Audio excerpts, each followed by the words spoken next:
Olá, vamos analisar essa foto. O que temos nessa foto?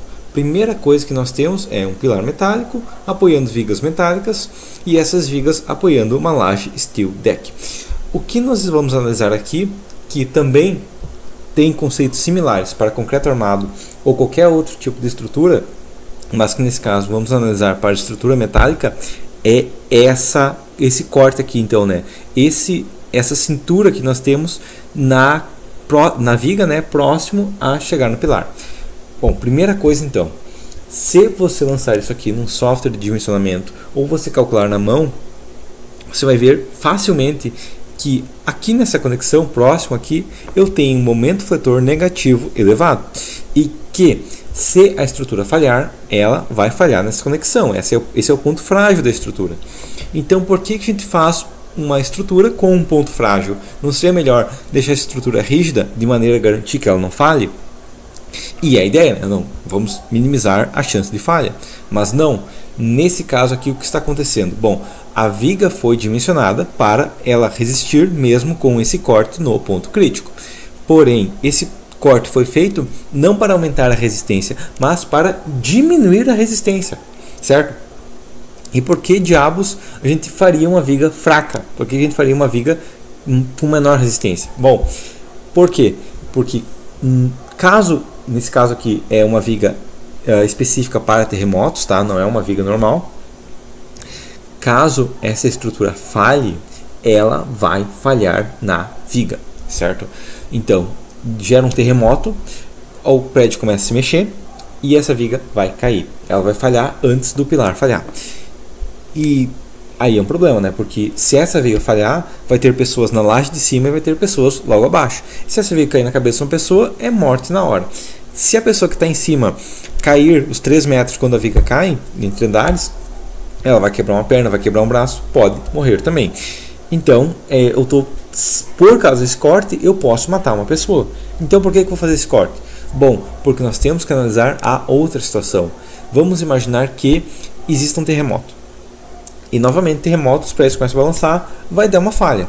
E agora, não é essa viga que é o ponto frágil. Na verdade, eu nem sei qual é o ponto frágil. Pode ser o pilar. E o que acontece se o pilar falhar? Bom, se o pilar falhar, o prédio cai. O prédio cai, todo mundo está dentro do prédio e morre.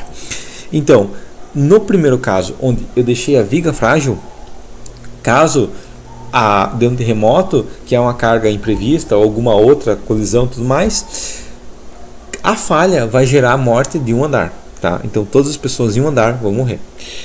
Caso eu não faça esse corte, as pessoas daquele andar também vão morrer. E todo o prédio vai cair porque o pilar falhou, e no caso de todo o prédio cair, morre todo mundo que está dentro do prédio. Então, fazendo esse corte, eu estou salvando a vida de todo mundo que não está nesses andares, certo? Então aí está um motivo para fazer esse corte. Mas esse mesmo conceito se aplica? Sim.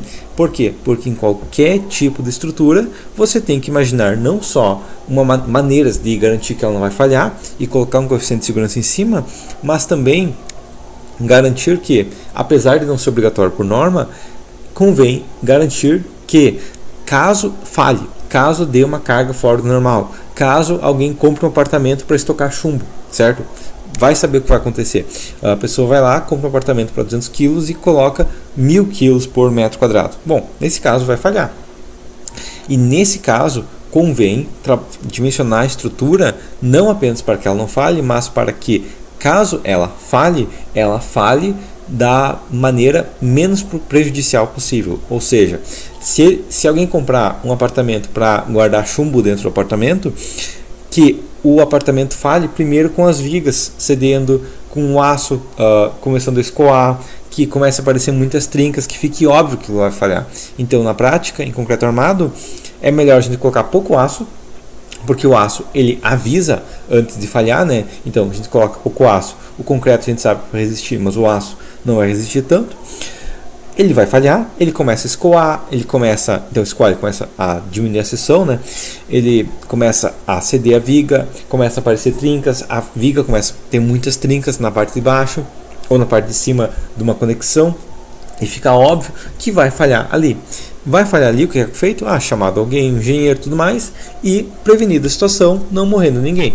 Caso eu faça uma viga com muito aço e pouco concreto, se alguém comprar um apartamento para estocar chumbo, vai acontecer o quê? Bom, a viga vai começar a ceder um pouquinho, tá? O aço vai ter muito aço na viga, então ele não vai permitir trincas aparecerem, tá, no concreto. O que vai acontecer uma hora, o concreto vai estourar. E quando o concreto estoura, é rápido, tá? E daí a viga já caiu e já matou no mínimo um andar inteiro, tá? Então, e se o pilar falhar, então aí sim morre todo mundo.